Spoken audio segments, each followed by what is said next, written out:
निगृहीतानि सर्वश इन्द्रियाणि इन्द्रियार्थेभ्यः तस्य प्रज्ञा प्रतिष्ठिता यानि सा सर्वभूतानां यानि सा सर्वभूतानां यानि सा सर्वभूतानां यानि सा सर्वभूतानां तस्यां जागृति संयमी तस्यां जागृति संयमी तस्यां जागृति संयमी तस्यां जागृति संयमी यानि सा सर्वभूतानां तस्यां जागृति संयमी यानि सा सर्वभूतानां तस्यां जागृति संयमी यानि सा सर्वभूतानां तस्यां जागर्ति संयम यानि सा सर्वभूतानां तस्यां जागृति संयमी यस्या जाग्रते भूतानि यस्यां जागृति भूतानि यस्यां जाग्रते भूतानि यस्यां जागृति भूतानि सा निशा पश्यतो मुने सा निशा पश्यतो मुने सा निशा पश्यतो मुने सा निशा पश्यतो मुने यस्या जाग्रते भूतानि सा निशा पश्यतो मुने यस्या जागृति भूतानि सा निशा पश्यतो मुने यानि सा सर्वभूतानां तस्यां जागर्ति संयमी यस्यां जाग्रते भूतानि सा निशा पश्यते मुने यानि सा सर्वभूतानां तस्यां जागृति संयमी यस्या जागृति भूतानि सा निशा पश्यतो मुने। एक साथ है तस्मादस्य महाबाहो निगृहीतानि सर्वश इन्द्रियाणि इन्द्रियार्थेभ्यः तस्य प्रज्ञा प्रतिष्ठिता यानि सा सर्वभूतानां तस्यां जागृति संयमी यस्या जागृति भूतानि सा निशा पश्यतो मुने सा निशा पश्यतो मुने। हरि ओम। देवसुतं देवं कंसचाणूरमर्दनं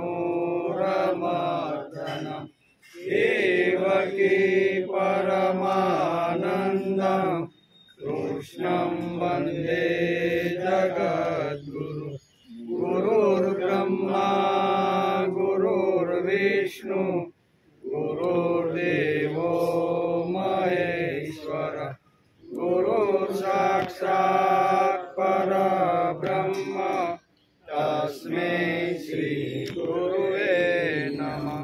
नारायणं नमस्कृत्यं नरं चैव नरोत्तमं देवीं सरस्वती व्यासं ततो जयमुदीरये ततो जयमुदीरये।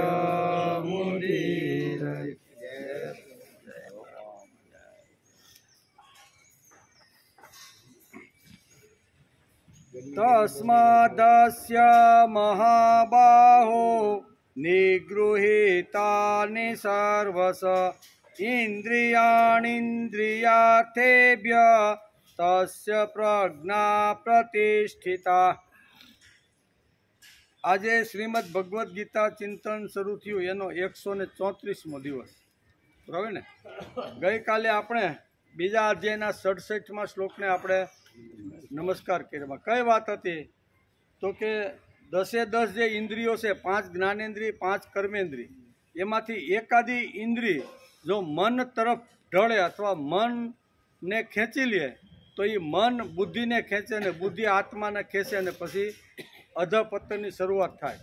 એટલે ઇન્દ્રિયમાં એટલે અહીંયા ઇન્દ્રિયનું વર્ણન ગઈકાલે આપણે સમજવાનો પ્રયત્ન કરતા હતા। કેમ કે જેમ વાયુ જળમાં વહેતી નૌકાને ખેંચી જાય છે તે જ પ્રમાણે વિષયોમાં વિચરતી ઇન્દ્રિયોમાંથી જે એકાદ ઇન્દ્રિયો મનની સાથે રહે તે એકલી ઇન્દ્રિય આ અયુક્ત પુરુષની બુદ્ધિને હરી લેશે। જેમ નૌકાને પવન હરી લેશે એમ એનો આપણે ગઈકાલે વિચાર કરતા હતા।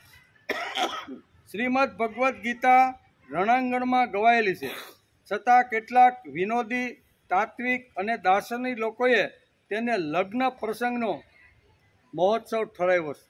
ઘણા લખવાવાળો હોય ને, કવિતા ને બધું લખતા હોય બધા, એણે શ્રીમદ ભગવદ્ ગીતાની અંદર અહીંયા રણાંગણની અંદર જે અર્જુન યુદ્ધ માટે જે નાસીપાસ થયો તો એના માટે ઘણા લોકોએ લગ્ન પ્રસંગનો આવી રીતનો એક પ્રસંગ ઊભો કર્યો છે। ગીતામાં છેલ્લે જીવ અને ભગવાનનું લગ્ન જ થાય છે। શું? જીવ અને ભગવાનનું લગ્ન જ થાય છે। તેથી શાસ્ત્રકારો લખે છે કે પાર્થ પુત્રો વિષાદોસ્તી વાક કન્યા પરમાત્મન તાભ્યા ઉભાભ્યામ વૈજાત સા ગીતા લોક પાવની। આમ ઘણા બધા શાસ્ત્રકારો શ્રીમદ ભગવદ્ ગીતા વિષાદ યોગ અને ભગવાન કૃષ્ણની વાણી વિશે આ બધી વાતો લખે છે। શું કહે છે કે પાર્થનો વિષાદ નામનો છોકરો, પાર્થ પુત્રો વિષાદોસ્તી, એટલે પાર્થનો વિષાદ નામનો છોકરો વાક કન્યા પરમાત્માના અને વાણીરૂપી કન્યા પરમાત્માની તાભ્યામ ઉભાભ્યામ વૈજતા આ બંનેના લગ્ન થાય છે। કેવા? એટલે ઘણા બધા અહીંયા વિવેચકો અને ઘણા બધા આવી રીતના તાત્વિક અને દાર્શનિકો સુંદર મજાનું એક હાલ કરે છે કે પાર્થનો વિષાદ નામનો છોકરો અને પરમાત્માની વાણી નામની કન્યા, બરોબર ને, વાણી નામની કન્યા, એ બંને પરિણામ અને તેના ફળ રૂપે જે નિર્માણ થઈ તે શ્રીમદ ભગવદ્ ગીતા। આ બે પરિણામ અને એમાંથી ફળ સ્વરૂપે જે નિર્માણ થયું ને એનું નામ છે શ્રીમદ ભગવદ્ ગીતા। ગીતા શ્રીમદ ભગવદ્ ગીતા લોક પાવની છે। કેવી છે? એકવાર મા ગીતાની પાસે જઈ અને એમાં કહેલા સિદ્ધાંત સમજી અને જીવનમાં જો ઉતારવાનો પ્રયત્ન કરે તો ગીતા કેવી છે? લોક પાવની। જે લોકો એમની પાસે જાય છે એને પાવન અને પવિત્ર કરે છે। ગીતા ક્યાં ગાવામાં આવી તો કે કુરુક્ષેત્રમાં। કુરુક્ષેત્ર ઉપર ગીતા ગાવામાં આવી છે। તેથી પહેલો શ્લોક છે ધર્મક્ષેત્રે કુરુક્ષેત્રે સમવેતા યુયુત્સવ મામકા પાંડવા ચેવ કિમ કુર્વત સંજય। ધૃતરાષ્ટ્રના શબ્દથી શ્રીમદ ભગવદ્ ગીતાની શરૂઆત થાય છે, બરોબર? કોણ ઉવાચ તો કે ધૃતરાષ્ટ્ર ઉવાચ, ત્યાંથી શ્રીમદ ભગવદ્ ગીતાની શરૂઆત થઈ. એટલે ગીતા ક્યાં ગવાણી? તો કે કુરુક્ષેત્રના મેદાનમાં. કોણે ક્યાંથી શરૂઆત કરી? તો કે અહીંયા કહેશે કે ધૃતરાષ્ટ્રના બોલવાથી ગીતાની શરૂઆત થઈ. ગીતા ક્યાં ગાવામાં આવી? તો કે કુરુક્ષેત્રમાં ગીતા ગાવામાં આવી છે. ધર્મક્ષેત્રથી ગીતાની શરૂઆત થઈ અને કુરુ રાજાએ જે ખેડેલ જે જમીન છે તે આપણા દેશમાં કુરુક્ષેત્ર થયું. કુરુ નામના જે રાજા હતા એણે આ જમીને સરસ મજાની સમથળ બની અને એકદમ રસકસવાળી બનાવી, ફળદ્રુપ બનાવી. તેથી તેને કુરુક્ષેત્ર પણ કહેવામાં આવે છે. તે ઠેકાણે પરશુરામે 21 વખત સત્તા અને વિત્તથી ઉદ્દામ બનેલા ક્ષત્રિયોને કંઠસ્થાન આપ્યું. આ જગ્યા ઉપર, આ ધરતી ઉપર અહીંયા ઉન્માદ થયેલા એ કાળના જે કાંઈ 21 જે રાજાઓ હતા ને એને કંઠસ્થાન એટલે એને યમપુરી પહોંચાડી દીધા. તેથી ભારતીય લોકોની દ્રષ્ટિએ આ જગ્યા એ કંઠસ્થાન આપીને આ ભૂમિને પવિત્ર કરી અને ઉદામ થયેલા ક્ષત્રિયોની પરશુરામે ઉદામતા કાઢી નાખી. તેથી ભારતીય સંસ્કૃતિની દ્રષ્ટિએ કુરુક્ષેત્ર એ ધર્મક્ષેત્ર છે. કેવું? કુરુક્ષેત્ર એ ધર્મક્ષેત્ર છે. કુરુક્ષેત્ર ધર્મ ક્ષેત્રે, બરોબર ને? તેથી ભારતીય લોકોની દ્રષ્ટિએ કુરુક્ષેત્ર ધર્મક્ષેત્ર છે. કુરુ રાજાએ હૃદયના પ્રેમથી તે ક્ષેત્ર ઊભું કર્યું હતું. તેથી અહીંયા કુરુક્ષેત્રમાં જે લોકો જાય છે અથવા જે લોકો ત્યાં વસવાટ કરે છે ને, લીખો કયો? તો કે કુરુક્ષેત્રમ ગમિષ્યામી. કુરુક્ષેત્રમાં જે જાય છે તીર્થયાત્રા કરવા, મળવા માટે, નમસ્કાર કરવા માટે જાય છે. કુરુક્ષેત્રમ ગમસ્યામી, કુરુક્ષેત્રમ વસાહમ્ય. અને ત્યાં જે રહેતા હોય, વસાહ્યમ એટલે રહેવાવાળા લોકો. ય એવ સતતમ બ્રુયાત સર્વ પાપે પ્રમુચ્યતે. હું કુરુક્ષેત્રમાં જઈશ અથવા હું કુરુક્ષેત્રમાં રહીશ એવું જો સતત બોલે તો તે બધા પાપોમાંથી મુક્ત થાય છે. કુરુક્ષેત્રનું ધર્મક્ષેત્ર તરીકે આટલું મોટું મહત્ત્વ છે. ત્યાં રહેવાવાળા અને ત્યાં યાત્રા કરવાવાળા કોઈ બોલે કે હું કુરુક્ષેત્રમાં જઈશ અને કોઈ કે હું કુરુક્ષેત્રમાં રહીશ, આવું સતત જો બોલે તો કુરુક્ષેત્રમાં એનું પાપ ધોવાઈ જાય છે. કુરુક્ષેત્ર પવિત્ર અને પાવક ભૂમિ છે. કેવું? કુરુક્ષેત્ર એ પવિત્ર અને પાવન તીર્થક્ષેત્ર છે. આપણું કુરુક્ષેત્ર ધર્મક્ષેત્ર ક્યારે થાય? તે પાવક અને પવિત્ર ક્યારે થાય? જ્યારે તેમાંથી ઉદામતા કાઢી નાખીએ ત્યારે આપણું શરીર પવિત્ર બને છે. આપણું શરીરને પણ જો ધર્મક્ષેત્ર જો બનાવવાનું હોય તો ધર્મક્ષેત્ર બનાવવાનું હોય તો માણસની અંદર રહેલી જે ઉદામતા છે એ જો નીકળી જાય તો આપણું શરીર પણ ધર્મક્ષેત્ર બની જાય છે. પરશુરામે 21 વખત ક્ષત્રિયોની ઉદામતા કાઢીને પૃથ્વીને પવિત્ર કરી નાખી. તેથી જ કુરુક્ષેત્ર એ ધર્મક્ષેત્ર થયું. આ શરીર એક કુરુક્ષેત્ર છે. આપણે જો સરખાવવાનું હોય તો અહીં કુરુક્ષેત્રને શરીરની સાથે સરખાવી શકાય. આ શરીર પણ એક કુરુક્ષેત્ર. બહુ ગરમી છે. શરીર એક કુરુક્ષેત્ર છે, સાથે સાથે ધર્મક્ષેત્ર પણ છે. શ્રીમદ ભગવદ્ ગીતા આપણી ઉદામતા કાઢવા વાળી છે. મા ગીતા પાસે દીકરો બનીને જાય તો 100% મા ગીતા માણસની દરેક પ્રકારની જે ઉદામતા છે એ ઉદામતા કાઢવા વાળી છે. તેથી અહીંયા ઉદામતા કાઢવા વાળી જે શ્રીમદ ભગવદ્ ગીતા છે અને જે ભગવાનના મુખારવિંદમાંથી જે વાણી નીકળી છે એનો આપણે ઘણા સમયથી અભ્યાસ કરતા રહેલા છે. ગઈકાલે આપણે 5 જ્ઞાનેન્દ્રિય, 5 કર્મેન્દ્રિય અને 11મું મન, આ 11 પ્રકારની જે ઇન્દ્રિયો છે એમાંથી એકાદી ઇન્દ્રિય જો માણસના મનને જો ખેંચે તો બુદ્ધિ પણ એની સાથે ખેંચાઈ જાય, અને બુદ્ધિ પણ જો મન અને ઇન્દ્રિયો સાથે ખેંચાઈ જાય તો એની સાથે આત્મા પણ ખેંચાય. એ શ્લોકની અંદર ભગવાને અહીંયા અધપતન પણ થઈ શકે છે, બરાબર, એનું વર્ણન ગઈકાલે આપણે સાંભળ્યું. આજે આપણે એક 68મા શ્લોકની અંદર સુંદર મજાની વાત અહીંયા ભગવાન અર્જુનને સ્થિત પ્રજ્ઞના લક્ષણો સમજાવે છે. શું કહે છે? તસ્માદસ્ય મહાબાહો નિગૃહીતાનિ સર્વસ ઇન્દ્રિયાણીન્દ્રિયાર્થેભ્ય તસ્ય પ્રજ્ઞા પ્રતિષ્ઠિતા. અધપતનનો માર્ગ પણ ભગવાને બતાવ્યો છે અને અહીંયા સીડી આપણે આ શ્લોકની અંદર બતાવી છે. વારંવાર ઘણી જગ્યાએ સીડી બતાવી છે. આપણે ગઈકાલે કહેતા હતા ને કે એકવાર બોલવાથી કે એકવાર સાંભળવાથી કે એકવાર વાંચવાથી આપણા જીવનમાં એ સિદ્ધાંત સ્થિર થતો નથી. વારંવાર ઘૂંટી ઘૂંટીને જો એ સિદ્ધાંતને જો આપણે સમજવાનો પ્રયત્ન કરીએ તો એ સિદ્ધાંત આપણી બુદ્ધિમાં સ્થિર થાય છે. તેથી આપણે એમ થાય કે આની પહેલાં પણ સીડીની ને સાપની વાત આવી હતી, આવડી પાછી આ 68મા શ્લોકમાં ક્યાંથી આવી? તો વારંવાર ભગવાન કહે છે કે ગઈકાલે અર્જુને કહે છે કે મેં તને અધો જો ધ્યાન ન રાખ અને એકાદી ઇન્દ્રિય જો મનને ખેંચી લે ને તો માણસનું અધપતન નિશ્ચિત છે. પણ તું ધ્યાન રાખ એમ કરીને ભગવાન અહીંયા સીડી ઉપર ચડી અને સ્થિત પ્રજ્ઞ સુધી પહોંચવાની આ શ્લોકની અંદર વાત કરે છે. શું કહે છે? તસ્માદસ્ય મહાબાહો નિગૃહીતાનિ સર્વસ ઇન્દ્રિયાણીન્દ્રિયાર્થેભ્ય તસ્ય પ્રજ્ઞા પ્રતિષ્ઠિતા. તસ્માત એટલે તેથી, મહાબાહો એટલે અર્જુનનું એક નામ છે. ભગવાન અહીં મહાબાહો કહીને અર્જુનને પોકારે છે. યસ્ય એટલે જે પુરુષની, ઇન્દ્રિયાણી એટલે ઇન્દ્રિયો, ઇન્દ્રિયાર્થેભ્ય એટલે ઇન્દ્રિયોના વિષયથી, સર્વસ એટલે સર્વ પ્રકારે, નિગૃહીતાની વશમાં છે, તસ્ય એટલે એની જ, પ્રજ્ઞા એટલે બુદ્ધિ અને પ્રતિષ્ઠા એટલે સ્થિર છે. ભગવાને આ શ્લોકની અંદર બહુ સરસ રીતે સમજાવવાનો પ્રયત્ન કર્યો છે કે હે મહાભાવો, જે પુરુષની ઇન્દ્રિયોના વિષયોથી સર્વ પ્રકારે વશમાં છે. કેવી?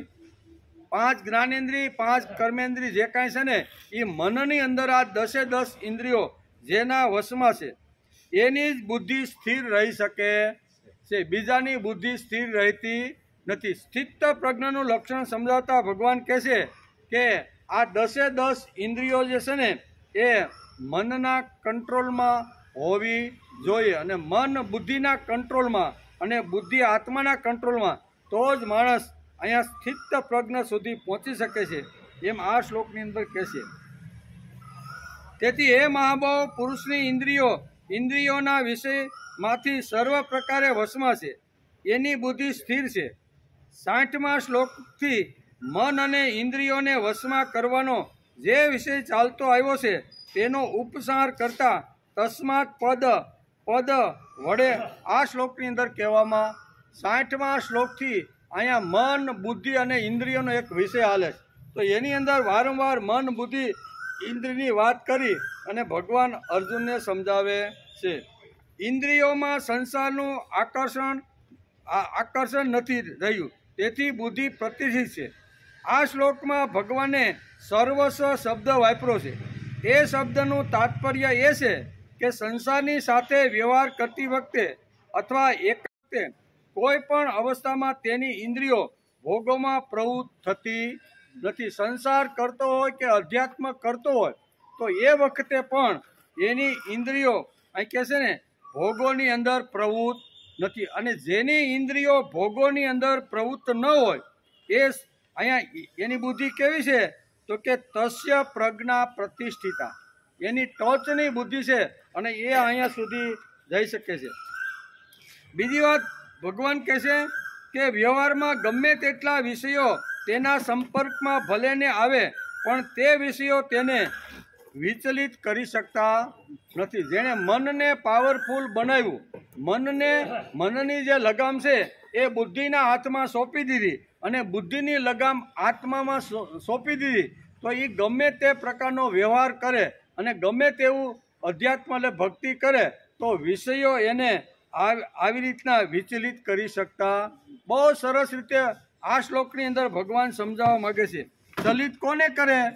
તો કે મન જેનું આડાહવળું ઘૂમતું હોય તે એને વ્યવહારમાં પણ અડચણ ઊભી કરે અને અધ્યાત્મ એટલે ભક્તિમાં પણ આવી રીતની અડચણ ઊભી કરે છે. એટલે વ્યવહારમાં ગમે તેટલા વિષયો તેના સંપર્કમાં ભલે ને આવે પણ એકવાર જેણે મનને જીતી લીધું છે, ઇન્દ્રિયોને જેણે જીતી લીધી છે ને, એને બહારનો વ્યવહાર હોય કે આંતરિક વાતો હોય, એને કોઈ આવી રીતનું અડચણ કે વિચલિત કરી શકતું નથી. એટલે મૂળ વસ્તુ એ છે કે આંતરિક અંતઃકરણની માણસને શુદ્ધિ થવી જોઈએ.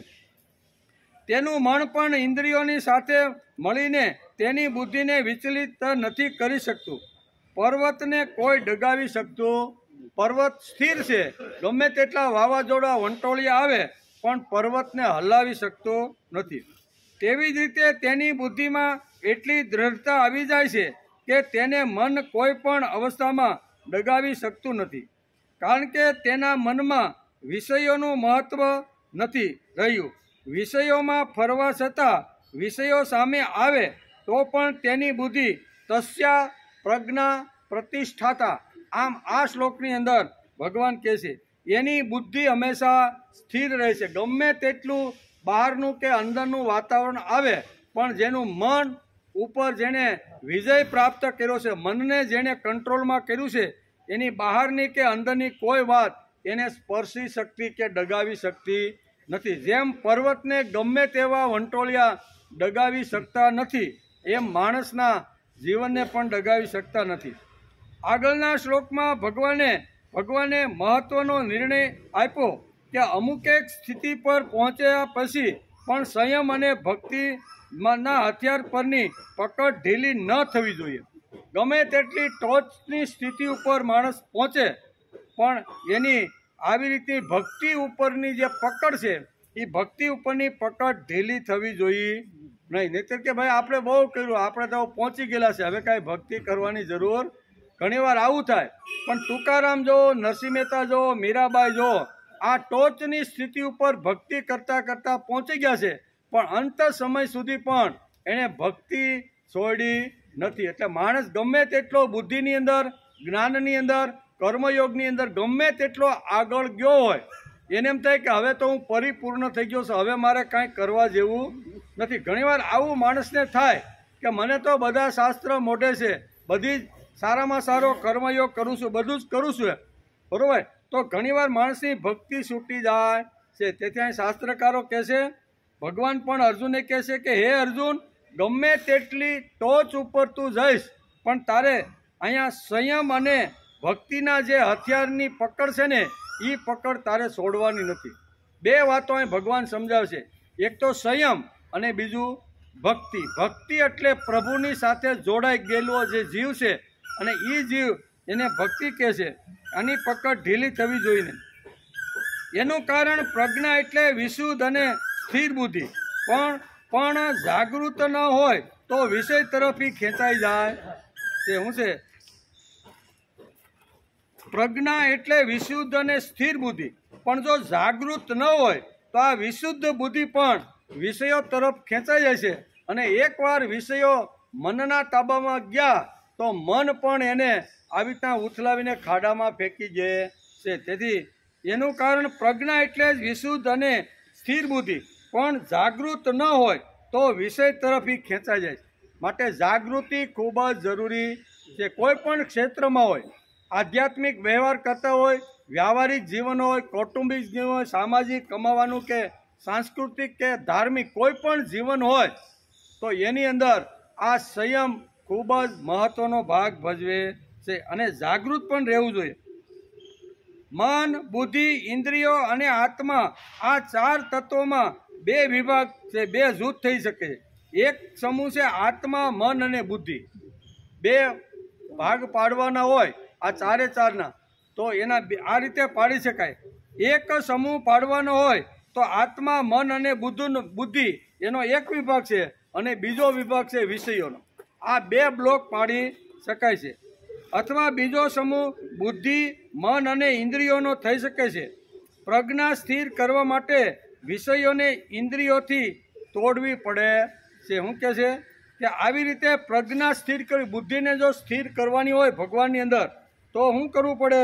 તો કે વિષયોને ઇન્દ્રિયો સાથેથી તોડવા પડે. વિષયોને ઇન્દ્રિયો સાથેથી જો તોડીએ તો જ માણસની બુદ્ધિ સ્થિર થાય, એમ ભગવાન આ શ્લોકની અંદર સમજાવે છે. સાથે જોડવા જોઈએ. તેને જ કહે છે યુક્ત તત્વ, બરાબર. અને બીજું, બુદ્ધિને આત્મા પ્રત્યેનું ખેંચાણ નિર્માણ કરવું જોઈએ, વિષયો પ્રત્યેનું ખેંચાણ તોડવું જોઈએ, અને એ જે બળ છે ને એ આત્મા તરફ એનું ખેંચાણ વધવું જોઈએ. તેથી આવ્યું મતપરત્વ. ભગવાન કહે છે કે સ્થિત પ્રજ્ઞ થયા પછી સંયમ અને ભક્તિ આ બે શસ્ત્રોનો ઉપયોગ કરી છેવટ સુધી એને પકડી રાખવાના છે. સ્થિત પ્રજ્ઞની ટોચ ઉપર ગયા પછી પણ માણસે સંયમ અને ભક્તિ આ બે તત્વોને હંમેશા પકડી રાખવાના છે. એમ અહીંયા બહુ સરસ આ શ્લોકમાં કહે છે. બીજી વાત, ભગવાન કહે છે કે સ્થિત પ્રજ્ઞ થયા પછી સંયમ અને ભક્તિ આ બે શસ્ત્રોનો ઉપયોગ કરી છેવટ સુધી પકડી રાખવાના. એટલું જ નહીં, તેના પરની પકડ લેશ માત્ર ઢીલી ન થાય તેની સતત કાળજી રાખવી. સંયમ અને ભક્તિથી વિષયો જે પ્રભુના હાથની અંદર સોંપ્યા છે એ પકડ માણસની ઢીલી થવી જોઈએ નહીં. એમ આ બહુ સરસ રીતે સમજાવવાનો પ્રયત્ન કરે છે. પછી આગળ કહે છે કે 10 ઇન્દ્રિયો છે અને 11મું મન છે. 5 જ્ઞાનેન્દ્રિય, 5 કર્મેન્દ્રિય અને 11મું મન છે. મન એટલે કે મનને ઇન્દ્રિયોમાં જ ગણવાનું છે. ભગવાન તેનું નામ લેતા નથી.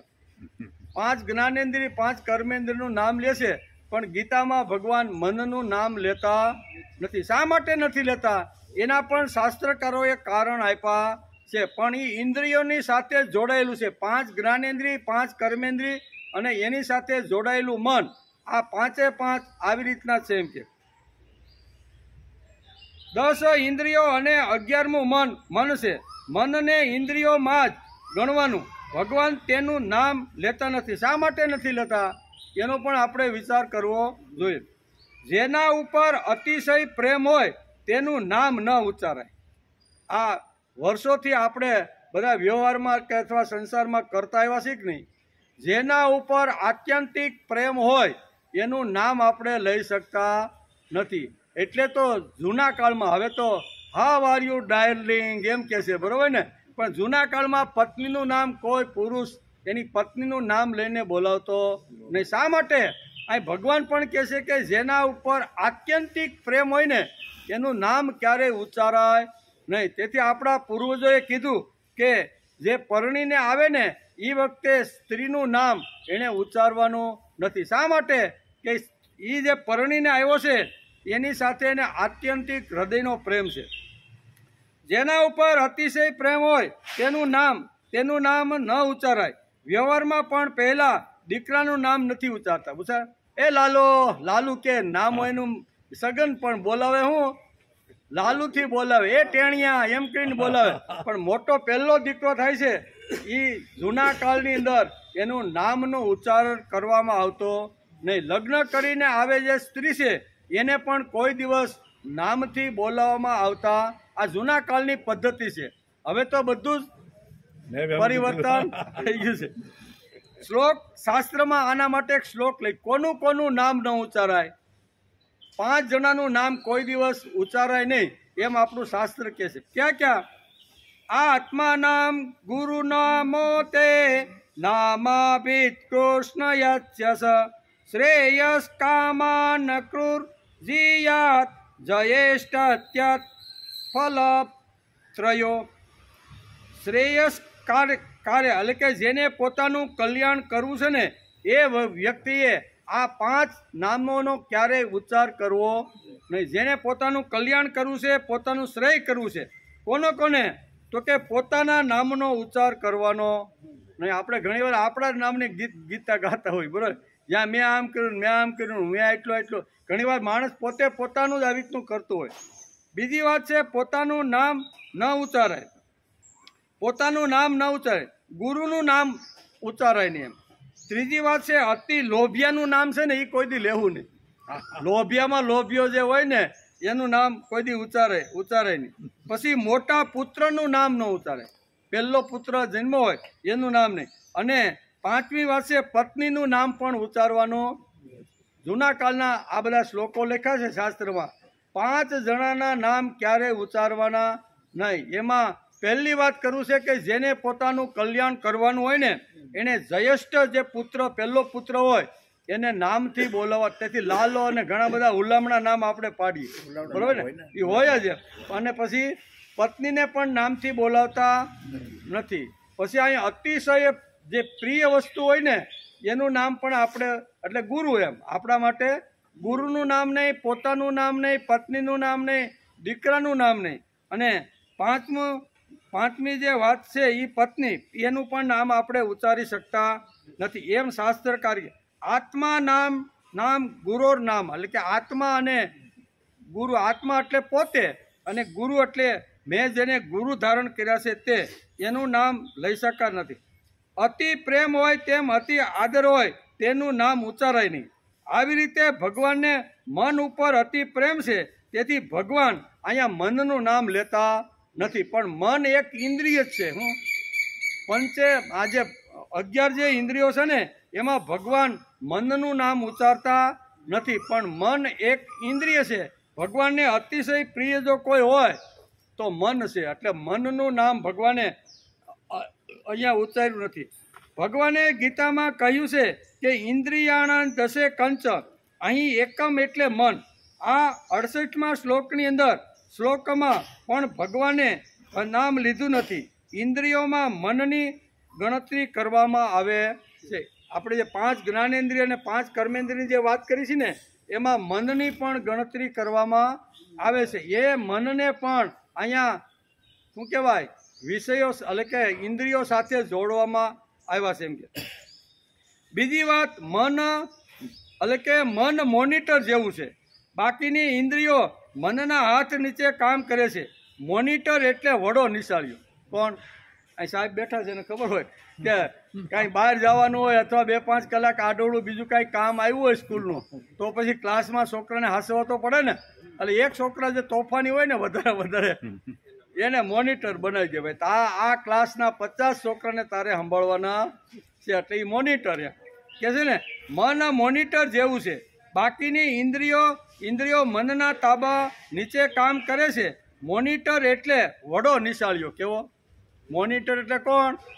વડો નિશાળ્યો. તેથી કહે છે ને, વડો રે ગોવાળિયો કોણ થશે. નરસિંહ મહેતા પ્રભાતિયાની અંદર ગાતા ગાતા કહે છે કે ભાઈ હવે તું ઉઠ. જાદવાની કહે છે કે હવે તું ઉઠ. બધા ગોવાળીઓ ગોંદરે બધા ભેગા થઈ ગયા છે. ગાયો ચરાવવા માટે આપણે જવાનું છે, તો વડો ગોવાળીઓ કોણ થશે? તારે જ વડો ગોવાળીઓ થવાનું, તારે મોનિટર થવાનું છે. તેથી ભાઈ ઉઠ. એ જાગને તું જાદવા, કૃષ્ણ ગોવાળિયા તુજ વિના દેનમાં કોણ જાશે. 360 ગોવાળ ટોળે મળ્યા. 360 ગોવાળ ટોળે વળ્યા. વડો રે ગોવાળિયો કોણ થાશે. આજનું કાંઈ નથી, મોનિટરનું 5000 વર્ષ પહેલાની વાત ચાલી આવે છે. વડો રે ગોવાળિયો કોણ થશે. ભાઈ તારે ઉઠવું તો પડશે. જેમ અહીંયા શિક્ષક કાંઈ આડાવડા કાંઈ કામકાજે માટે ગયા હોય તો ક્લાસ રેઢો મૂકતા નથી. પણ કોઈ એવો તોફાની કે કોઈ હોશિયાર વિદ્યાર્થી હોય ને એને કે ભાઈ તારે મોનિટર, તું આ ક્લાસનો મોનિટર. તો એ મોનિટર હોય એ આખા ક્લાસને સંભાળતો હોય છે. પણ આ નિશાળીઓ તો ખરો જ. એમ મોનિટર થયો એટલે નિશાળીઓ મટી જતો એ ભણવામાં ભલે ને 8મું ભણતો હોય પણ વડો તો છે, પણ એ નિશાળીઓ તો ખરો કે નહીં. પરીક્ષા તો એને જ્યારે વાર્ષિક પરીક્ષા આવે તો ભલે ની મોનિટર હોય, પરીક્ષા તો એને દેવાની હોય છે. એમ કે એટલે કે નિશાળીઓ તો ખરો જ. પંચ કર્મેન્દ્રિયો, પંચ જ્ઞાનેન્દ્રિયો અને 11મું મન છે. તેથી જ આપણે ત્યાં 11 ઉપવાસ રાખવામાં આવે છે. 11 ઉપવાસ શા માટે? 10મનો નહીં, 9મનો નહીં, 12મનો નહીં. આપણા મહત્વ શા માટે છે? તો એનું મહત્વ છે, એનું કારણ આ શાસ્ત્ર આપણે સમજાવે છે. 5 જ્ઞાનેન્દ્રિય, 5 કર્મેન્દ્રિય અને 11મું મન. તેથી 11ને દિવસે ઉપવાસનું મહત્વ આપણા શાસ્ત્રકારોએ આપને સમજાવ્યું છે. આ ઉપવાસ એટલે સાબુ ચોખા ખાવા એવો અર્થ નથી. ઉપવાસ એટલે ઉપ વત્તા વાસ, સંસ્કૃત શબ્દ છે. ઉપ એટલે નજીક અને વાસ એટલે વસવાટ કરવો. ભગવાનની નજીક 5 જ્ઞાનેન્દ્રિય, 5 કર્મેન્દ્રિય અને 11મું જે મન છે ને, એ 11 દિવસે એ બધી જ ઇન્દ્રિયો ભગવાનની સાનિધ્યમાં રહેવી જોઈએ. ભગવાનની નજીક એ ઇન્દ્રિયોને બેસાડવાનો માણસે પ્રયત્ન કરવો જોઈએ. એટલે અહીં 11નું મહત્વ આવ્યું. 12નું મહત્વ નથી, 10મનું નથી, 9મનું નથી. અને શાસ્ત્રકારોએ આપણે 11 શા માટે આવી? આટલા માટે કે તે દિવસે મારે ઉપવાસ કરવાનો છે. ઉપવાસ કરવાનો એટલે ઉપ અને આસ.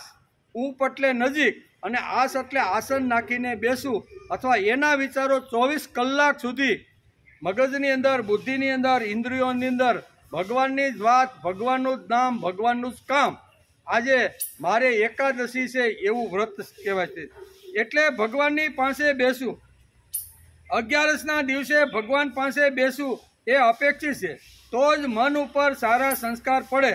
તેથી 11નું મહત્વ આપણા શાસ્ત્રની અંદર આપણા સંતો, મહાપુરુષો, ઋષિઓએ આ સરસ મજાનું ગાયું છે. મન ખૂબ પ્રભાવી છે, તેને વિષયોથી તોડવાનું છે અને બુદ્ધિની સાથે જોડવાનું. કેવું મન કેવું છે? પ્રભાવશાળી. મન કેવું છે? ગતિશીલ. અહીંયા બેઠા છીએ પણ એની ગતિ એટલી છે કે 1 સેકન્ડની અંદર પરવાળામાં પહોંચી જાય. કે ભાગ્યો વાડીએ પહોંચ્યો છે કે નહીં, મેં જેને આપ્યું છે એ બરાબર ખેતી કરતો છે કે નહીં, એને દવા છાંટી છે કે નહીં, આમ પરવાળા પહોંચે કે નહીં? બરાબર. ભલે ને ખુરશી ઉપર વડલા હેઠે બેઠા હોય, પણ મનની અંદર એટલી બધી તાકાત છે, એટલી બધી શક્તિ છે, એટલો બધો એનો વેગ છે ને કે એ વેગની અંદર ગમે તેટલા કિલોમીટર દૂર હોય તો માણસનું મન પહોંચી જાય છે. તેથી અહીં કહે છે કે એટલે ભગવાનની પાસે 11ના દિવસે બેસી અને મન ભગવાનને અર્પણ કરવાનું, એનું નામ છે ખરી એકાદશી. મન ખૂબ પ્રભાવી છે, મન ખૂબ ગતિશીલ છે, તેને વિષયોથી તોડવાનું. 2 કલાક માટે તો વિષયો, જે આડાવડા જે વિષયો આપણા હાલતા હોય ને મનમાં, એને તોડી અને 2 કલાક આપણે બેસવાનો પ્રામાણિક પ્રયત્ન માણસે કરવો જોઈએ. મન ખૂબ પ્રભાવશાળી છે, તેને વિષયોથી તોડવાનું છે અને બુદ્ધિને ભગવાન સાથે જોડવાની છે. બુદ્ધિને ક્યાં જોડવાની? ભગવાનની સાથે. એકવાર ભગવાનની સાથે બુદ્ધિનું જો જોડાણ થઈ જાય તો તસ્ય પ્રજ્ઞા પ્રતિષ્ઠિતમ. આમ આ શ્લોકની અંદર ભગવાન કહે છે. એટલે કે આટલું કરવાનું છે. ગીતા સાંભળ્યા પછી મોબાઈલ એ વિષય છે આપણો. કેવો છે? વિષયો તો ઘણા બધા છે, પણ આ એક વિષય વિજ્ઞાન કાળમાં એવો જબરજસ્ત. દરેક બાળક નાનું હોય ને, બાળક 2-3 ન્યાથી એને ભરડો લીધો. 3 વર્ષનું બાળક જો તોફાન કરતું હોય અને હળવેકથી માં એને કે લે આ મોબાઈલ, તો એ 2 કલાક એ બાળકના કેમ વયા જાય ખબર પડતી નથી. એટલે મોટામાં મોટો વિષય કળિયુગની અંદર જો કોઈ હોય ને તો કયો છે? મોબાઈલ. એના વગર માણસ રહી શકતો નથી. એમ કે મોબાઈલ એ વિષય છે, તેને તોડવાનો અને 2 કલાક સુધી બુદ્ધિને ભગવાનની સાથે જોડવાનું. આટલું જો આપણે કરી શકતા હોય ને તો જીવનની અંદર શું કહેવાય, બદલ આવે. જીવનનો વિકાસ તો થાય. નકર આપણે ગઈકાલે કીધા ને, ગમે તેટલા વર્ષો સુધી સાંભળીએ પણ માણસનું જીવન બદલતું નથી. ગીતા સાંભળ્યા પછી મોબાઈલ એ વિષય છે, તેને તોડવાનો છે અને 2 કલાક સુધી એ બુદ્ધિને ભગવાનની સાથે જોડવાની છે. આ બંને કામો કરવાના છે. માણસ પાસે આત્મપ્રસાદ તો છે જ, જે આપણે આગળના શ્લોકની અંદર જોયો. બરાબર. 4 પ્રકારના પ્રસાદ ભગવાને આપ્યા છે. પ્રસાદે તું પ્રસન્નતા, એમ આગલા શ્લોકની અંદર ભગવાને કીધું છે. પ્રસાદ એટલે શું? તો પહેલો આવે છે અહીંયા વિષય તરફથી મળતો જે પ્રસાદ છે એ વિષય પ્રસાદ, પછી મન પ્રસાદ, પછી પ્રજ્ઞા પ્રસાદ અને છેલ્લો છે આત્મપ્રસાદ. આત્મપ્રસાદ માણસને ક્યારે થાય? તો કે ઇન્દ્રિયોને, જે આપણી ઇન્દ્રિયો છે ને એને 2 કલાક વિષયોથી તોડી અને એ બુદ્ધિને ભગવાનની અંદર જો જોડીએ તો માણસને આત્મપ્રસાદ મળે છે. એટલે 4 પ્રકારના પ્રસાદ પણ ભગવાને ગીતામાં આગળના શ્લોકમાં સમજાવ્યા.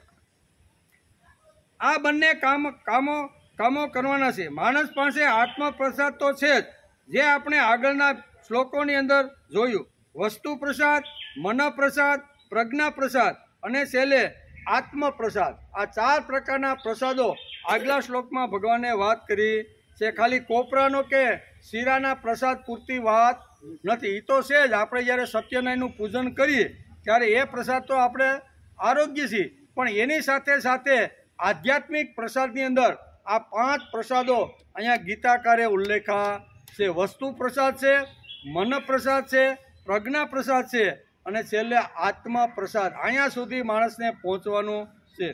માણસનું આત્મા તરફ ઢળણ તો છે જ નથી એમ નથી. એને ફક્ત વિષયોથી તોડવાનું છે. આત્મા તરફ તો માણસનું ઢળણ છે, પણ એને ખાલી વિષયો 2 કલાક પૂરતા તોડી અને બુદ્ધિને ભગવાનની સાથે જોડવાની છે. પ્રભાવી ઇન્દ્રિયો વિષયોથી તોડવા દે નહીં. એના માટે શું કરવું જોઈએ? ઇન્દ્રિયો અને વિષયો એટલા બધા પ્રભાવશાળી છે કે ગમે એવી લગ્ની લાગી હોય અને ગમે એટલો આવી રીતનો એકદમ એકાગ્ર કરીને સાંભળતો હોય, પણ ઘંટડી વાગે ને એટલે વિષયો અને ઇન્દ્રિયો એને શાંતિથી બેસવા દેતી નથી. એમ કે ભગવાને આ શ્લોકમાં અર્જુનને મહાબાહો એવું વિશેષણ આપીને સંબોધન કર્યું છે અને આ આત્મસૂચનાત્મક વિશેષણમાં માર્ગદર્શન કર્યું છે. પડોશમાંથી બહેન ઘરે બેસવા આવી છે. પાંડુરંગ સાથી દાદા ઘણીવાર એક દ્રષ્ટાંત, પણ આ શ્લોકને સમજવા માટે અહીંયા એક દ્રષ્ટાંત આપે છે કે પડોશમાંથી કોઈ બેન આપણે ઘરે બેસવા માટે આવે, શાંતિથી અહીંયા બંને બહેનો વાતો કરતા હોય છે. એવામાં એને યાદ આવે છે કે બટાકા પૌવા બનાવવાના છે અને લીંબુ અને કોથમીર તો છે નહીં, નીચે છે પણ લેવા કોણ જાય? એટલે બંને બહેનો વાતો કરતાં કરતાં યાદ આવ્યું કે બટાકા પૌવાની અંદર આ 2 વસ્તુની જરૂર. જો કામ કરાવું ને તો મારી આબરૂ જાય, હું એને સિંધુને દીકરો ન જાય. તો બેન કે આવેલી બેન કે આવા સંસ્કાર તમે આપ્યા છે, એટલે કરવાનું શું? એટલે એ બેન વિચાર કરે છે કે બાબાને બોલે અને બાબાને બોલાવે છે અને બેનની સામે બાબાના વખાણ કરે કે અમારો આ જે નટિયો છે ને એ નટિયો એટલે નટિયો. અત્યાર સુધીમાં નટિયાએ એવું એકેય કામ નહીં હોય કે જે કર્યું જ ન હોય. હું ગમે ત્યાં એમ કરી અને બાળકના હકીકતે નટિયાએ કોઈ દી કામ કર્યું નથી, પણ એને કોથમીર અને લીંબુ લેવા માટે મોકલવાનો છે. બેન બેઠી છે એટલે બેનને કહેશે કે અમારો નટિયો એટલે નટિયો. હો ભાઈ, એ નટિયો કોઈ દિવસ ગમે તેવું કામ સિંધુ ને મારા નટિયાએ કોઈ દી ના પાડી. આમ નટિયાની બાજુમાં બેસી અને માં નટિયાના ગુણગાન ગાય, પડોશી વાળી બેન સાંભળે એટલે નટિયાને એમ થાય હું છે બા, હું કામ કરું છે? તો કે કાંઈ બીજું નહીં, નીચે જા કોથમીર અને લીંબુ લેતો હોય. દોડતો દોડતો જાય છે, બરોબર ને? અને એ લઈને નકર નટિયાએ કોઈ દી કામ કર્યું નથી. એને માટે અહીં છે કે તેથી કે પડોશમાંથી બહેન મળવા માટે આવી છે, નીચે જઈ લીંબુ અને કોથમીર લાવવાના છે. શું કરવું? છોકરો ના પાડે તો આબરૂ જાય. શું કરવું? મારો દીકરો એટલો ડાયો છે, હમણાં જ કોથમીર અને લીંબુ લઈને આવી જશે. વખાણ કરે છોકરા, ન હોય ને એવા બધા વખાણ. મારો દીકરો એટલો સરસ છે, એટલો ડાયો છે, એટલો પ્રેમાળ છે ને કે મારા કોઈ પણ કામની અંદર ક્યારેય ના પાડતો નથી. આવું જ્યારે કે ત્યારે ઓલો 3-4 વર્ષનો છોકરો કહેશે મમ્મી મમ્મી શું કામ છે? તો કે કાંઈ બીજું નહીં, નીચેથી કોથમીર અને લીંબુ લેતો હોય. એમ કે તેને ખાતરી છે કે દીકરો ડાયો નથી. બેનને શું છે? બેનને 100% ખાતરી છે કે દીકરો ડાયો નથી, પણ ડાયો છે એમ કહેવામાં તેને આત્મસૂચન છે. શું છે? અહીંયા શ્રીમદ ભગવદ્ ગીતામાં મહાબાહો આ શ્લોકની અંદર ભગવાને અહીંયા અર્જુન માટે મહાબાહો શબ્દ ઉચ્ચાર્યો છે. મહાબાહો એટલે આત્મસૂચન. અહીંયા ભગવાન અર્જુનને આત્મસૂચન કરે છે કે તું પણ મારા જેવો છો, તું પણ મારા જેવો ડાયો છો, હું જે કામ કરી શકું એ પણ તું કરી શકે છે. એમ કરીને આત્મસૂચનના રૂપની અંદર અર્જુનને ભગવાન અહીંયા મહાબાહો શબ્દ અહીંયા ઉચ્ચારે છે. નકર ભગવાન જેટલી શક્તિ કાંઈ અર્જુનમાં હતી નહીં, પણ ભગવાન અહીં આત્મસૂચન કરીને કહે છે અમારો અર્જુન એટલે અર્જુનો મારા કરતાં પણ હારામારી શક્તિ એની પાસે છે. આવું સૂચન આ શ્લોકની અંદર મહાબાહુ કહીને અહીંયા ભગવાને આ શબ્દ ઉકેર્યો છે. અહીં ભગવાને અર્જુનને મહાબાહો કહીને વર્ણન કરવાનું કંઈ ખાસ કારણ નથી. મહાબાહો એ એક વિશેષણ છે. આ વિશેષણ લગાડ્યું છે. તે આત્મસૂચક છે. માણસે ઇન્દ્રિયો અને મનને વિષયોથી તોડવા હોય, છૂટા રાખવાના હોય તો માણસે મહાબાહુ થવું પડે. મહાબાહુ એટલે પ્રભાવી થવું. કેવું? મહાબાહુ થવાનું એટલે પ્રભાવી થવું. જો ઇન્દ્રિયોને મનની સાથેથી તોડવાની હોય અને બુદ્ધિને આત્મા સાથે જો જોડવાની હોય તો એકવાર વિષયોને તોડવા માટે માણસે પ્રયત્ન કરવો જોઈએ. વિષયોને તોડવાના છે અને બુદ્ધિને ભગવાનની સાથે જોડવાની છે. એમ આ શ્લોકની અંદર ભગવાન અહીંયા ઇન્દ્રિયોનું મહત્વ સમજાવતા બહુ સરસ કહે છે. ભગવાન કહે છે કે હે મહાભાવો, જે પુરુષની ઇન્દ્રિયોના વિષયમાંથી સર્વ પ્રકારે વશમાં છે. કેવી? બધી જ ઇન્દ્રિયો સર્વ પ્રકારે વશમાં છે, એની જ બુદ્ધિ સ્થિર છે, બાકીનાની નહીં. જેણે પોતાના મન અને ઇન્દ્રિયોને કંટ્રોલમાં જેણે રાખ્યા છે એની બુદ્ધિ સ્થિર છે. તસ્ય પ્રજ્ઞા પ્રતિષ્ઠા, આ શબ્દ ભગવાને અહીંયા ગીતાની અંદર 68મા શ્લોકની અંદર આ આત્મસૂચક શબ્દ વાપરી અને અર્જુનને મહાબાહો કહીને સંબોધન કર્યું છે. પાણીનો ટાઈમ થઈ ગયો? પાણીનો ટાઈમ થઈ ગયો. સાહેબ આવો. આ તો ગીતાનો અભ્યાસ અત્યારે ચાલે છે, બરોબર ને? અભ્યાસની અંદર અભ્યાસ કરતાં કરતાં આપણે શ્રીમદ ભગવદ્ ગીતાના બીજા અધ્યાયના 68મા શ્લોક સુધી આજે આપણે પહોંચ્યા. ભગવાન સ્થિત પ્રજ્ઞના જે લક્ષણો છે એ અર્જુનને 72 શ્લોક સુધી સમજાવે છે. 54મા શ્લોકમાં અર્જુનનો પ્રશ્ન હતો કે સ્થિત પ્રજ્ઞસ્ય કા ભાષા, કે હે ભગવાન, સ્થિત પ્રજ્ઞ જે મનુષ્ય છે એની ભાષા કેવી હોય, એનો વ્યવહાર કેવો હોય, એનું બોલવું, એનું ચાલવું, એનું ચિંતન કરવું, આ બધું કેવી રીતનું હોય છે. તો ભગવાને 55મા શ્લોકથી શરૂઆત કરી અને 72 શ્લોક સુધી, બરાબર ને? એટલે 72 શ્લોક 18 શ્લોક સુધી અહીંયા ભગવાન સ્થિત પ્રજ્ઞનું વર્ણન અર્જુનને સમજાવે છે કે જેની બુદ્ધિ સ્થિર થઈ ગઈ છે, જેની બુદ્ધિ નિશ્ચયાત્મક થઈ ગઈ છે, આડી હવળી કોઈ જગ્યાએ જેની બુદ્ધિ ક્યારેય જતી નથી ને, એનું વર્ણન ભગવાન અહીંયા કરે છે. અને એ આડી હવળી જાય તો પણ ઘણીવાર ભગવાને લાલ લાટ બતાવી છે. માણસની બુદ્ધિ જો આડી હવળી ચાલવા લાગે, બરાબર, તો એનું અધપતન કેવી રીતનું થાય છે, વચ્ચે ભગવાને આ વાતો પણ અર્જુનને સમજાવી છે. એમ કરતાં આજે આપણે 68મા શ્લોકની અંદર પહોંચ્યા છે. 68મા શ્લોકની અંદર ભગવાન અહીંયા અર્જુનને મહાબાહો કહીને એનું સંબોધન કરે છે. મહાબાહોનો અર્થ થાય પ્રભાવશાળી વ્યક્તિ. કેવું? એનું ગુજરાતી થાય કેવું? મહાબાહો એટલે વધારે લાંબા મોટા હાથ છે એટલે નહીં એમ, અથવા લાંબે સુધી હાથ જાય છે એટલા માટે નહીં એમ. એટલે બાહો એટલે હાથ, મહા એટલે મોટા. જો સીધું સાદું ગુજરાતી કરીએ તો મોટા હાથવાળો. કેવો? તો મોટા હાથ તો રાક્ષસોને પણ હોય. ઘણીવાર આપણે પુરાણોમાં જ્યારે વાંચતા હોય ત્યારે. પણ આ મહાબાહોનો અર્થ અહીંયા ગીતાકારે કીધો છે કે પ્રભાવશાળી વ્યક્તિ. અર્જુન કેવો હતો? પ્રભાવશાળી. તેથી અર્જુનના માટે ભગવાને આ 68મા શ્લોકની અંદર અહીંયા મહાબાહો શબ્દ વાપર્યો. શું વાપર્યો? તસ્માદસ્ય મહાબાહો નિગૃહીતાની સર્વસ ઇન્દ્રિયાણિન્દ્રિયાર્થેભ્ય તસ્ય પ્રજ્ઞા પ્રતિષ્ઠિતા. આપણા શાસ્ત્રકારો કહે છે કે 3 તત્વોથી મહાબાહુત્વ આવે. આ ગીતાની અંદર મહાબાહુનો ઉલ્લેખ ભગવાને કર્યો છે. તો મહાબાહુ એટલે આપણા શાસ્ત્રકારો મહાબાહુને સમજાવતા કહે છે કે મહાબાહુત્વ પ્રભાવશાળી જીવન લાવવા માટે 3 વાતો ખૂબ જ અગત્યની છે. મારું જીવન પ્રભાવશાળી, શક્તિશાળી, આનું ઐશ્વર્યયુક્ત જો બનાવવાનું હોય ને તો દરેક માનવીની અંદર 3 વાતો હોય તો એનું જીવન પ્રભાવશાળી બને, તો એની અંદર મહાબાહુત્વ આવે. નહીતર મહાબાહુત્વ દરેકની અંદર આવતું નથી. એમાં પહેલું છે સત્કુળની અંદર જન્મ થવો. કેવો? સત્કુળમાં જન્મ થાય તો મહાબાહુત્વ આવે.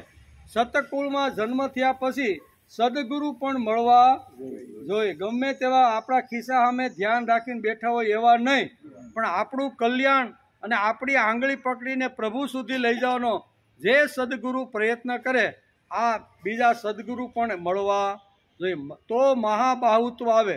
સતકુળમાં જન્મ થયો અને સતકુળમાં જન્મ થયા પછી જો પ્રભાવશાળી ગુરુ ન મળે તો માણસનું મહાબાહુત્વ આવતું નથી. તેથી સતકુળ તો જરૂરી છે અને સતકુળની સાથે અહીંયા સદગુરુ પણ એવા પાવરફુલ તેજસ્વી વશિષ્ઠ જેવા મળવા જોઈએ તો જ એની અંદર અને ત્રીજું છે ચિદઘન શક્તિ એટલે પ્રભુ. આ ત્રણ વાતો જેના જીવનમાં સ્થિર થઈ હોય એના જીવનમાં મહાબાહુત્વ આવે.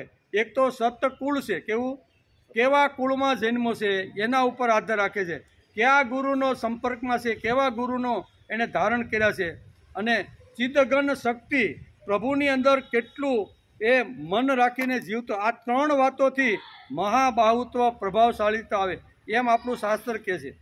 બીજી વાત, ઇન્દ્રિયોથી વિષયોને આગાહ કરવા એ મસ્કરી વાત નથી. ઇન્દ્રિયોથી આપણી જે ઇન્દ્રિયો છે ને, નાક છે, કાન છે, હાથ છે, પગ છે, 10 જે ઇન્દ્રિયો છે ને, એ ઇન્દ્રિયોને અહીંયા વિષયોથી આગાહ કરવા એ કાંઈ હેલી વાત છે. આપણી ઘરે ભાડામાં રહેતા હોય અને કોઈ વિષયરૂપી બંગલો જો આપણને મળે તો એ બંગલાને આગો કરીએ ગયા આપણે. કોઈ પણ વિષયોને આગાહ કરવા ઇન્દ્રિયોથી એ કાંઈ હેલી વાત નથી. એમ કે એ અઘરી વાત છે, એ કાંઈ મસ્કરીની વાત નથી, એ રમતની વાત નથી. મહાબાહુત્વ ક્યારે આવે? જ્યારે મહાન સાથે સંસર્ગ થાય, મોટા લોકો, વિદ્વાન પુરુષ, જ્ઞાની પુરુષ, સદગુરુ જેવા મહાપુરુષ સાથે જ્યારે એનો સંસર્ગ થાય ને ત્યારે માણસના જીવનમાં મહાબાહુત્વ આવે છે. મહાબાહુ એટલે લાંબા હાથવાળો નહીં. જેના જીવનમાં મહાન સાથેનો સંબંધ થયો છે તેને મહાબાહુ કહેવામાં.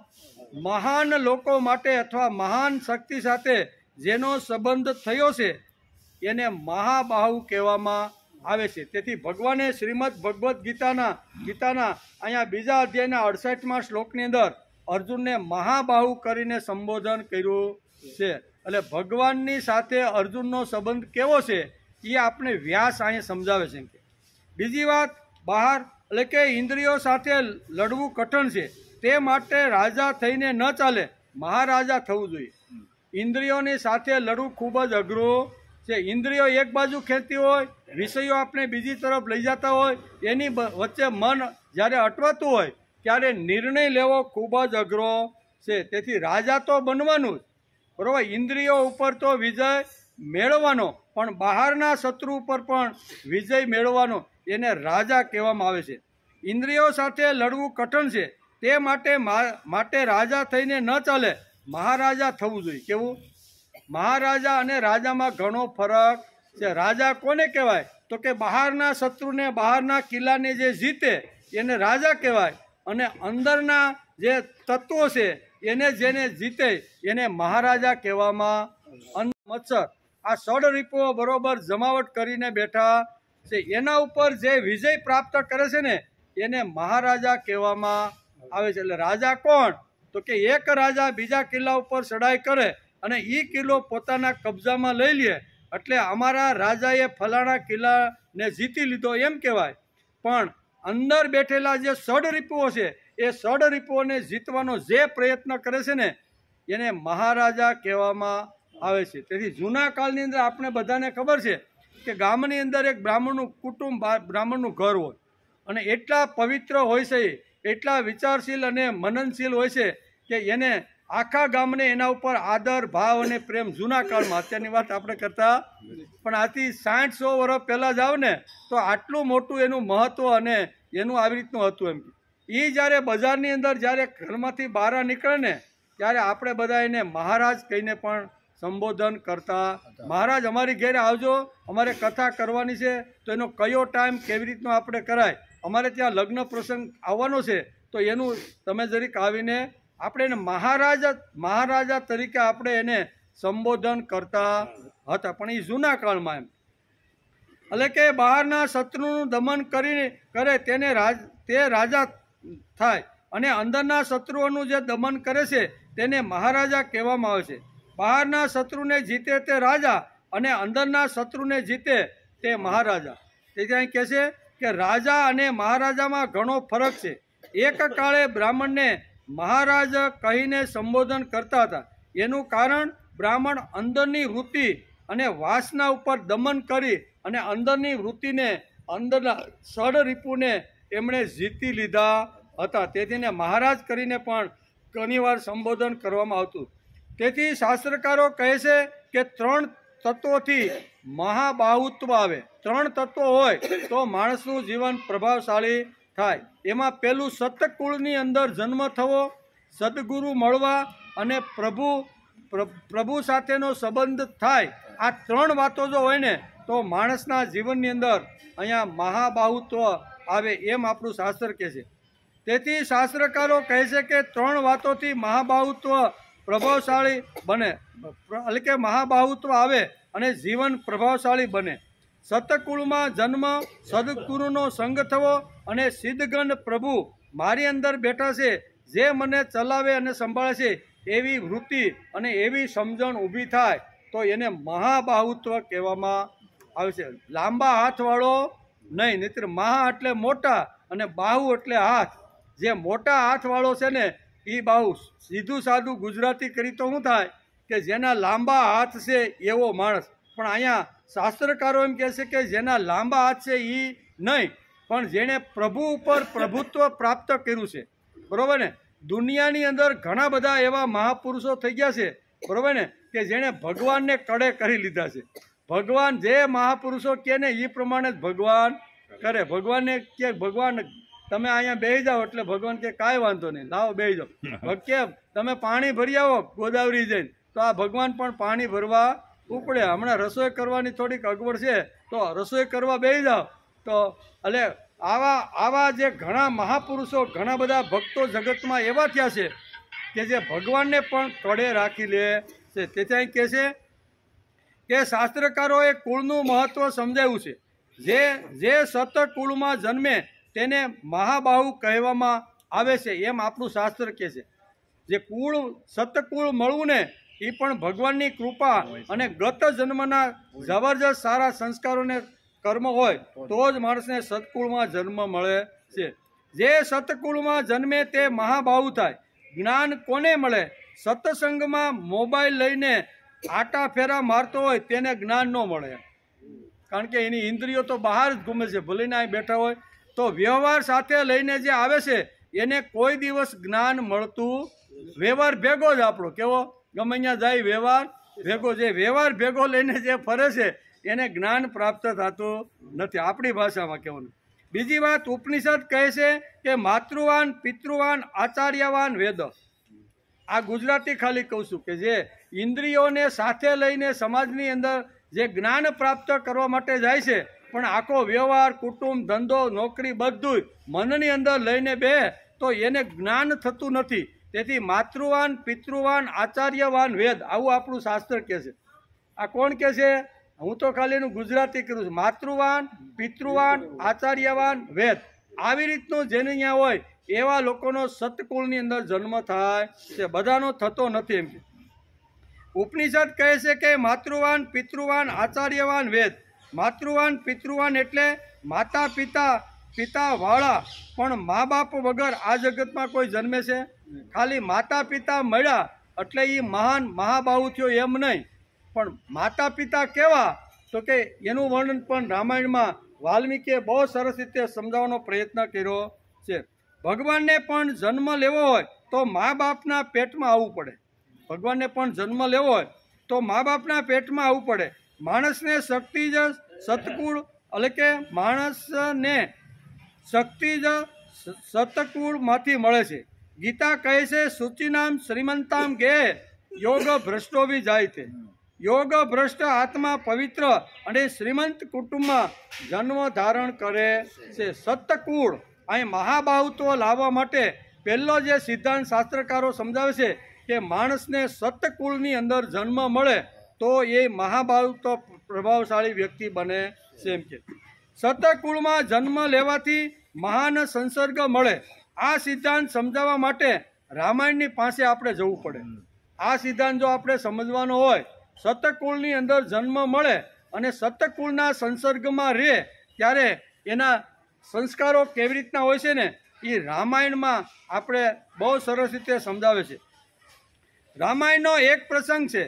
પાંડુરંગ શાસ્ત્રી પૂજ્ય દાદા પણ રામાયણનો પ્રસંગ ટાંકી અને સતકુળ, સદગુરુ અને પ્રભુ આ ત્રણ વાતો મહાબાહુત્વમાં કેવી રીતે ઉપયોગી થાય છે સમજાવે છે. એ દાદાએ પોતાના પ્રવચનમાં ઘણીવાર આ વાત કહે છે. હમણાંના પ્રવચનમાં દાદાએ બહુ સરસ વાત કરી હતી કે સતકુળ, સદગુરુ અને સતસિદ્ધ ઘન પ્રભુ આ ત્રણ જો માણસની પાસે હોય તો એનું જીવન મહાબાહુત્વ એટલે પ્રભાવશાળી બને. આના માટે રામાયણનો એક પ્રસંગ છે. બપોરના સમયે લક્ષ્મણ અને સીતા પંચવટીમાં એકલા બેઠા છે. કેવા આ પ્રસંગ ઘણીવાર આપણે ઘણા સમય પહેલા આવી ગયેલો, પણ અહીંયા પાછું અહીંયા ઇન્દ્રિયોને લગતી વાત અહીંયા ગીતા કહે છે. તેથી આ પ્રસંગ જો આપણે સમજી લઈએ તો આ શ્લોક બરોબર આપને સમજાય જાય. તેથી રામાયણનો પ્રસંગ છે કે બપોરનો સમય છે, લક્ષ્મણ અને સીતા પંચવટીમાં એકલા બેઠા છે. રામ ઋષિઓને મળવા માટે અહીંયા તપોવનમાં જ્યાં જ્યાં ઋષિઓ તપોવનો ચલાવતા હતા, ગુરુકુળ ચલાવતા હતા ને ત્યાં ઋષિઓને મળવા માટે સવારથી ગયા હોય છે. 9 વાગે નીકળી અને ગયા. બપોરનો સમય થયો, રામ આવવાની તૈયારી. રામને દરરોજ આવી રીતના પંચવટીની આજુબાજુમાં ઋષિઓ જ્યાં જ્યાં આવી રીતની પર્ણકુટીઓ બાંધી અને વિદ્યા ધ્યાન કરતા હોય છે ત્યાં રોજ આવી રીતના મળવા માટે જતા હતા. એક દિવસ રામ આવી રીતના મળવા માટે ગયા અને પંચવટીની અંદર અહીં કહે છે, લખે છે શાસ્ત્રકારો કે અહીંયા કોણ લક્ષ્મણ અને સીતા બંને એકલા છે અને બંને એકલા છે. રામ તો ઋષિઓને મળવા માટે ગયા છે.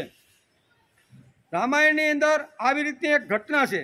સીતાનું સૌંદર્ય અલૌકિક હતું. આજે તો ચિત્રકારો જે ચિત્ર સીતાનું કાઢે છે એ જોઈને એમ લાગે છે કે આવી સીતા હોય તો રાવણ કાંઈ એને ઉપાડી જાય. આજનો ચિત્રકાર કદાચ સીતાનું આવી રીતનું શું કહેવાય ચિત્ર કાઢે તો એવું કાઢી શકતો. આટલું સૌંદર્યવાન સીતાનું ચરિત્ર હતું. એમ કે સીતા પાસે અલૌકિક સૌંદર્ય હતું. રામ જેવી લોકોત્તર વ્યક્તિ જેનું મન પોતાના કાબુમાં હતું તે પણ સીતાના અલૌકિક ગુણ અને સૌંદર્ય જોઈ આકૃષ્ટ થયા છે. દેહ જુદા છે પણ રામ અને સીતાના મન તો એક જ છે. સમાની વ આકુતિ સમાન હૃદયાની વ સમાન મસ્તુઓ મન યથા વ સુસાહસતી. આમ ઉપનિષદ પણ કહે છે કે રામ અને સીતાના શરીરો જુદા હતા પણ બંનેના મન એક હતા, વિચારો એક હતા, સંકલ્પો એક હતા. જે કાંઈ હતું ને એ બધું એક જ હતું. મૂળ વાત એ છે કે સીતા સૌંદર્યનો ખજાનો હતી. રામ ઋષિઓને મળવા માટે આશ્રમમાં ગયા છે. લક્ષ્મણ અને સીતા બંને એકલા પંચવટીની અંદર બેઠેલા છે. પંચવટીનું સુંદર રમ્ય વાતાવરણ છે. ચારે બાજુ ખળખળ વહેતા ઝરણાઓ છે. સુંદર મજાનો આવી તો ગાર્ડન, ફૂલો ખીલેલા છે. વૃક્ષો પણ ફળથી ઢળી પીડ્યા છે. એકાંત વાતાવરણ છે. સીતા પણ યુવાન, લક્ષ્મણ પણ યુવાન. રામ અત્યારે ઋષિઓને મળવા માટે પંચવટી છોડીને ઋષિઓના આશ્રમની અંદર ગયા છે. 12 થયા, બપોરનો સમય થયો એટલે રામ વિચાર કરે છે કે 3 કલાકથી હું ઋષિઓને મળવા માટે ગયો હતો. અહીંયા પંચવટીની અંદર લક્ષ્મણ અને સીતા બંને છે. બંને યુવાન છે, બરોબર. એકાંત વાતાવરણ છે, સુંદર પવિત્ર બધી જગ્યાઓ છે. અને આવા વાતાવરણની અંદર કદાચ લક્ષ્મણનું મન આ સીતાના સૌંદર્ય તરફ અથવા એના શરીર ઉપર તો ગયું નહીં હોય ને, આવો રામને વિચાર આવે છે. રામ જ્યારે ઋષિઓને મળીને આવે છે, આશ્રમની હદમાં આવ્યા પંચવટીના, અને એ વખતે રામ વિચાર કરે છે કે મારે ખરેખર આ પરીક્ષા તો કરવી જ જોઈએ લક્ષ્મણની, કે લક્ષ્મણનું મન હું બહાર ગયા પછી સીતાની અંદર મોહિત તો નથી થયું ને. આમ કરી અને રામ પોપટનું રૂપ ધારણ કરી અને લક્ષ્મણ જે શિલા ઉપર બેઠા હતા ને એ શિલાની ઉપર એક વૃક્ષ હતું અને વૃક્ષ ઉપર પોપટ આવીને બેસી ગયો. લક્ષ્મણ તો એની ધૂનની અંદર બાણ જે છે ને એને અણી કાઢે છે ને આમ તેમ સાફ સફાઈ, કાટ કાંઈક ઉખડી ગયો હોય ને, હમણાં કાંઈ ઉપયોગમાં આવ્યું નહીં હોય, રાક્ષસોને માર્યા નહીં હોય ને, અને કાટ ઉખેડવાનું કામ લક્ષ્મણભાઈ કરતા હતા. એ ઝાડ ઉપર પોપટનું રૂપ ધારણ કરી અને રામ બેસી ગયા. કોની પરીક્ષા કરે છે? લક્ષ્મણની. શા માટે? કે હું 3 કલાકથી બહાર ગયો તો અને 3 કલાકની અંદર આ બે એકલા છે, બંને યુવાન છે, બંને આવી રીતના ખળખળ વહેતા ઝરણાઓની બાજુમાં બેઠા છે. પ્રકૃતિ ચારે બાજુ ખીલી છે, બરોબર, નાના નાના છોડ ઉપર સુંદર મજાના ફૂલ છે, મોટા વૃક્ષો ઉપર ફળ આવીને હિલોર આવા સુંદર વાતાવરણની અંદર બગીચામાં બે બેઠા છે, તો આનું મન તો કાંઈ ચલિત થયું નહીં હોય ને. આવી રામની પરીક્ષા અહીંયા લક્ષ્મણની કરવાની હતી. તેથી પોપટનું રૂપ ધારણ કરી અને એક ડાળી ઉપર બેસી ગયા. એ ડાળી ઉપર બેસી અને એ કાળની વાત છે, 10,000 વર્ષ પહેલાંની વાત છે. પક્ષીઓની ભાષા માણસ જાણતો હતો અને માણસ જે બોલે ને એ પક્ષી જાણતો હતો. આ એક કાળ આવી રીતનો વિકસિત કાળ હતો. કેવો? એકાબીજાની ભાષા એકાબીજા જાણી શકે એવો એ વિકસિત કાળ હતો. અને લક્ષ્મણ અહીંયા જોવે છે કે એક પક્ષી પોપટ અહીંયા ઝાડ ઉપર આવીને બેઠું છે. ભલે બેઠું એ કે હું તો મારું કામ કરું એમ કરીને બાણની અંદર જે કાટ લાગેલો હતો ને એ કાચપાઈલ કાગળથી કાટ ભીંડા કાઢવા. એ વખતે રામ બોલે છે. રામ એની પરીક્ષા લેવા માટે અહીંયા સુંદર મજાની એક વાત અહીંયા લક્ષ્મણને કહે છે. સંસ્કૃત ભાષામાં છે પણ વાંચવા જેવી છે અને સમજવા જેવી છે. શું કહે છે? રામ બોલે છે, પુષ્પમ દ્રષ્ટા ફલમ દ્રષ્ટા દ્રષ્ટાન સ્ત્રીણાંચ યૌવનમ ત્રીણી રૂપાણી દ્રષ્ટમેવમ કશ્યનો ચલતે મન. એકાંત વાતાવરણ છે, બંને યુવાન છો, સુંદર મજાનું આવી રીતનું બગીચાની અંદર ફૂલ ખેલેલા. પુષ્પમ દ્રષ્ટા, પહેલો શબ્દ રામ પોપટના રૂપમાં આવી અને લક્ષ્મણને કહે છે. શું કહે છે કે હે લક્ષ્મણ, આવા સુંદર વાતાવરણની અંદર તમે બંને યુવાન છો, એકલા છો, બરોબર, એકાંત વાસ છે, ખળખળ વહેતું બાજુમાં ઝરણું ચાલુ જાય છે અને સુંદર મજાનું વાતાવરણ છે, તો ભાઈ તારું મન તો ચલિત, આ સ્ત્રીને જોઈને, યુવાન સ્ત્રીને જોઈને તારું મન ચલિત તો થયું નથી ને. પુષ્પમ દ્રષ્ટા ફલમ દ્રષ્ટા, આ ત્રણ વાતો એવી છે કે માણસને ખેંચા વગર રહેતી ને ગમે તેવું હોય ને તો આ ત્રણ વાતો તો એવી છે કે ગમે તેવો બુદ્ધિમાન, ગમે તેવો શક્તિશાળી, ગમે તેટલો ખા હોય ને તો એને ખેંચા વગર રહે નહીં. કઈ ત્રણ વાતો? તો રામાયણમાં લખે પુષ્પ. પેલું કેવું છે? પુષ્પ ખેંચા વિના રહે. આપણે ઘણી વાર કહીએ ને કે લાકડીનો બરોબર ઓલી આંકડ લઈને કે ભાઈ હા આપણે પુષ્પ ઘણી વાર ખેંચે નો તો કાંઈ નહીં પણ ઊભો તો રહી જ જાય. કે આટલું સરસ મજાનું વાતાવરણ, ફૂલ ખીલેલું છે, 2 મિનિટ એની નીચે આપણે ખેંચા વગર પુષ્પ રહેતું નથી. પુષ્પ જોયા પછી, ફળ જોયા પછી અને એકાંતમાં સુંદર સ્ત્રી જોયા પછી કોનું મન ચલિત થતું નથી. આમ પોપટ અત્યારે પ્રશ્ન કોને પૂછે છે? લક્ષ્મણે. પુષ્પમ દ્રષ્ટા, પુષ્પ જોઈ, ફલમ દ્રષ્ટા, ફલને જોઈને, પુષ્પમ દ્રષ્ટા ફલમ દ્રષ્ટા દ્રષ્ટાન સ્ત્રીણાંચ યૌવન. આ સુંદર ત્રૈલોક્ય સુંદર જે સ્ત્રી છે, જેનું આજ સુધી આવું અવલૌકિક રૂપ અત્યાર સુધી જગતમાં કોઈનું નથી, એવી સૌંદર્યવાન યુવાન સ્ત્રી અહીં તારી બાજુમાં પંચવટીમાં બેઠી છે. માટે હે લક્ષ્મણ, તારું મન તો ચલિત, આ સ્ત્રીને જોઈને તારું મન તો ચલિત થયું નથી ને.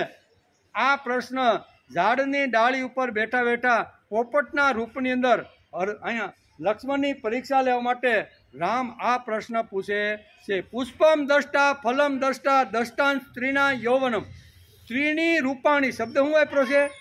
3 પ્રકારના આવી રીતના રૂપ જોઈ, ફૂલનું રૂપ સૌંદર્ય જોવે, ફળની મીઠાશ જોવે અને બાજુમાં આવી રીતનું રત્ન સ્ત્રીના રૂપમાં હોય તો ત્રીણી દ્રષ્ટાની શું કે 3 ઉપર નજર પડ્યા પછી કયો એવો માણસ છે કે એને મેળવવાનો પ્રયત્ન કરતો નથી? એવો કયો ખરાબ માણસ છે કે આ લેવા પ્રયત્ન કરતો નથી? ત્યારે લક્ષ્મણ વિચાર કરે છે કે હું તો શાંતિથી મારું કામ કરું છું અને આ વળી નવો વળી આ પોપટ ક્યાંથી વળી આવ્યો અને એ વળી મને પૂછે છે કે ભાઈ તારું મન તો કશ્ય નો ચલતે મન. એનો અર્થ તો તારું મન ચલિત તો થયું. કશ્ય એટલે કશ્ય ચલતે મન, તારું મન તો ભ્રમિત થઈ ગયું નથી ને, વળી આ મને પૂછે છે. અને એ વખતે અહીંયા લક્ષ્મણ જે પ્રશ્ન રામના રૂપની અંદર પોપટે જે બોલ્યા હતા એને સામો પ્રશ્ન જવાબ આપે છે કે તું મને એમ કહેશો કે પુષ્પમ દ્રષ્ટા ફલમ દ્રષ્ટા દ્રષ્ટાન સ્ત્રીણાંચ યૌવનમ ત્રીણી રૂપાણી દ્રષ્ટમેવમ કશ્યનો ચલતે મને. તું ભાઈ આવી રીતની વાત કરે છે ને, તું ભૂલો. આ રામની પંચવટી છે અને રામની પંચવટી એટલું જ નહીં, હું રામનો નાનો ભાઈ છું અને મારી બાજુમાં બેઠી છે ને એ તો મારી માતા તરીકે હું એને અત્યારે પૂજન કરું. તું ભાઈ બીજા ઝાડ ઉપર જા, બીજા કોઈને પૂછ. આ તો રામની પંચવટી છે, અને રામની પંચવટીમાં રહેતા હોય ને એનું મન કોઈ દી ચલિત થતું. એના કણ કણની અંદર પવિત્રતા ને દિવ્યતા છે. એનો કણ હોય, પથ્થર પડ્યો હોય કે પુષ્પ પડ્યું હોય નીચે, પણ એની અંદરથી દિવ્ય સુગંધ અને આવી રીતના કણ કણમાંથી આવી રીતની પ્રભુની વાતો. તેથી તું ઘર ભૂલો, અહીંથી ઉડી જા અને બીજી જગ્યાએ જા. લક્ષ્મણને ખબર નથી કે આ રામ પોતે જ બોલે છે. ત્યારે એમ કહે છે કે ભાઈ હું કોણ છું એ તને હજી તું મને ઓળખો નથી. ભલે મારો મોટો ભાઈ છે ને ઋષિઓને મળવા માટે ગયો છે, પણ હું કોણ છું ને એ તું સાંભળ. પિતા યસ્ય સુશીર ભરતા. હું કે છે લક્ષ્મણ અત્યારે આ પોપટ એમ કે પિતા યસ્ય સુશીર ભૂતા માતા યસ્ય પતિવ્રતા ઉભાભ્યામ એવ સંભૂતો તસ્ય નો ચલતે મન. જેનો પવિત્ર પિતા હોય અને પતિવ્રતા માતા હોય, એ સ્ત્રીના પેટમાંથી જે બાળક જન્મે ને એનું મન કોઈ દી ચલિત થતું નથી. મારો પિતા દશરથ છે, મારી માતા સુમિત્રા છે, અને એનું હું સંતાન છું. આવું જે સંતાન દુનિયામાં જે સતકુળમાં જે પાક્યું હોય ને, એ સતકુળમાં પાકેલા સંતાનનું ક્યારેય મન ચલિત થતું. તું એમ કહેશો કશ્યનો ચલતે મન, ખોટે ખોટી વાતો લઈને અહીં આવ્યો છો, એને કરતાં ભાઈ ઉઠી જા, બીજી જગ્યાએ જા, મને ડિસ્ટર્બ કરીમાં, મને મારું કામ કરવા દે. પિતા યસ્ય સુચિર ભરતા. વાંચો, સુચિ એટલે પવિત્ર. જેનો પિતા પવિત્ર છે. પિતા યસ્ય સુચિર ભરતા માતા યસ્ય પતિવ્રતા.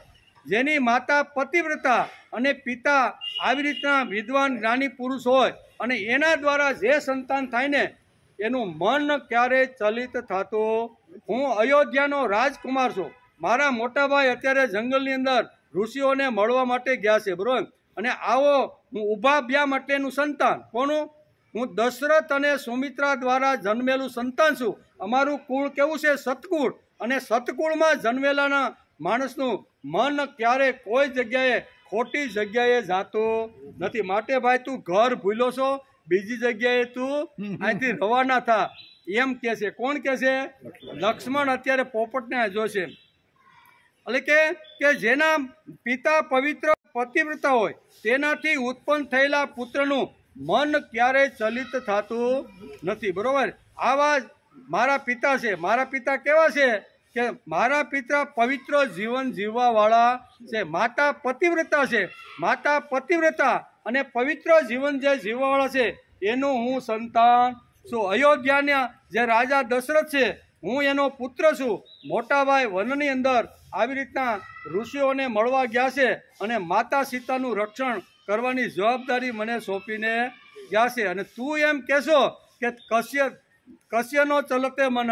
આ સ્ત્રીનું રૂપ જોઈ, એનું સૌંદર્ય જોઈ, એકાંત જોઈ, બંને યુવાનો છો, અને તારું મન આવી તું ચલિત થયું હોય, એવું તું જે મોટી મોટી વાતો કરે છે ને, એ બધી તારી વાતો ગપ ગોળા જેવી છે. હું કોનું સંતાન છું એ હજી તને ખબર પડી લાગતી નથી. અને તું એમ કહેશો, પછી તો ઘણી બધી વાતો આમાં લખી છે. કહેવાનો અર્થ બહુ લાંબી બહુ ચર્ચાઓ થાય છે બંને વચ્ચે. અને પછી ફરીથી રામ એને લક્ષ્મણને કહે છે કે ભાઈ તું ભલે ડાઈ વાતો કરતો હોય કે પિતા જેના પવિત્ર હોય, બરોબર, અને માતા જેની પતિવ્રતા હોય એનું સંતાન કોઈ દી આડું અવળું કાંઈ થતું, તું ભલે ડાઈ વાતો કરતો હોય, પણ આ તો એકાંત છે. એ કે બંને યુવાન છો, બરોબર, અને આજુબાજુમાં કોઈ નથી. વહેતું રહેલું ઝરણું, સરસ મજાના ફૂલ ખીલા છે, વૃક્ષો ઉપર આવી રીતના ફળ ઝૂલી રહ્યા છે, અને એકદમ રમ્ય વાતાવરણ છે. આવા વાતાવરણમાં કયા યુવાનનું મન સ્ખલિત થતું નથી? આવું જ્યારે રામ કહેશે ત્યારે અહીંયા પતિવ્રતા સ્ત્રી અને પાવન પિતા હોય એનું સંતાન કોઈ દી ચલિત થતું નથી, એમ કે ત્યારે રામ ફરીથી એને કહેશે કે ભાઈ તું ભલે ડાઈ વાત કર, પણ હજી એક વાત મારી તું સાંભળી લે. અગ્નિ કુંડ સમા નારી. રામ બોલે છે કોને? લક્ષ્મણને કહેશે કે અગ્નિ કુંડ સમા નારી ધ્રુત કુંભ સમ પુમા. પછી પાર્શ્વે સીતા સુંદરી યસ્ય કશ્યનો ચલતે મન. બહુ સરસ રીતે અહીંયા રામ અત્યારે અહીંયા લક્ષ્મણને કહેશે કે હે યુવાન, તારી બાજુમાં સુંદર સ્ત્રી બેઠી છે, અને સુંદર સ્ત્રી એ અગ્નિ જેવી હોય છે. કેવી? તારી બાજુમાં એક ત્રૈલોક્ય સુંદરી જે સ્ત્રી બેઠી છે, અને સ્ત્રી કેવી હોય છે? હંમેશા અગ્નિ જેવી હોય છે. સ્ત્રી અગ્નિ જેવી છે અને પુરુષ ઘીના ઘડા જેવો છે. કેવો? ઘીનો ઘડો ભરેલો હોય અને ઘીનો ઘડો ભરેલો અગ્નિની પાસે ઘડો લઈ જાય તો એ ઓગળ્યા વિના રે જ ને. આ કહે છે ને કે અગ્નિ કુંડ સમા નારી. શું કીધું છે? અગ્નિ કુંડ સમાન. નારી કેવી છે? તો કે અગ્નિ કુંડ સમાન નારી છે. અને પુરુષ છે એ ઘીનો ઘડો જે ભરેલો છે, જામી ગયેલો ઘડો, એ જામી ગયેલા ઘડાને અગ્નિની પાસે એ ઘડો લઈ જવામાં આવે તો ઘડામાંથી ઘી ઓગળ્યા વગર રહે નહીં. એમ તું તારી બાજુમાં બેઠેલી સુંદર સ્ત્રી છે, તું યુવાન છો, એક સુંદર મજાનું વાતાવરણ છે અને તારા મનમાં આવી રીતની ગડમથલ 100% થઈ હોય એવું મને લાગે છે. તારું મન પીગળી ગયું હોય ને આ સ્ત્રીની અંદર, એવું મને લાગે છે. અગ્નિ કુંડ સમા નારી ધ્રુત કુંભ સમપમાં. ધ્રુત કુંભ, ધ્રુત એટલે ઘી અને કુંભ એટલે ઘડો. એ ઘડામાં ભરેલું જે ઘી છે એ અગ્નિ પાસે જાય તો ઓગળ્યા વગર રહેતું નથી. સુંદર સ્ત્રી પાસે હોવા છતાં કોનું મન ચલિત ન થાય? આવી રીતનું બાજુમાં સુંદર સ્ત્રી બેઠી હોય અને કયા યુવાનું મન એમાં ચલિત ન થાય? આમ જ્યારે અહીંયા રામ ફરીથી અહીંયા લક્ષ્મણને પ્રશ્ન પૂછે છે. લક્ષ્મણ પણ આમ આંખ કાઢીને કહેશે કે ભાઈ તારે હવે જવાનું છે કે હવે હું તને બીજું કાંઈ કહું? ઘણી બધી વાતો શ્લોકોના શ્લોકો આની અંદર લખેલા છે, પણ આપણો ટાઈમ પૂરો થઈ ગયો. બરોબર? આવતીકાલે અહીંયા લક્ષ્મણ પાછો કહેવાનો છે. કોને? રામને, કે ભાઈ તું ઘર ભૂલો, ભલે આ પંચવટી છે, રામની પંચવટી છે, બરોબર? સીતા, અને આનું નામ સીતા છે, મારું નામ લક્ષ્મણ છે, મારા મોટાભાઈ ઋષિઓને મળવા ગયા છે, તું આ ઘર ભૂલો છો. એટલે આમ કરી અને લક્ષ્મણ લાલ આંખ કરીને પોપટને કહેશે. શું કહેવાનું છે?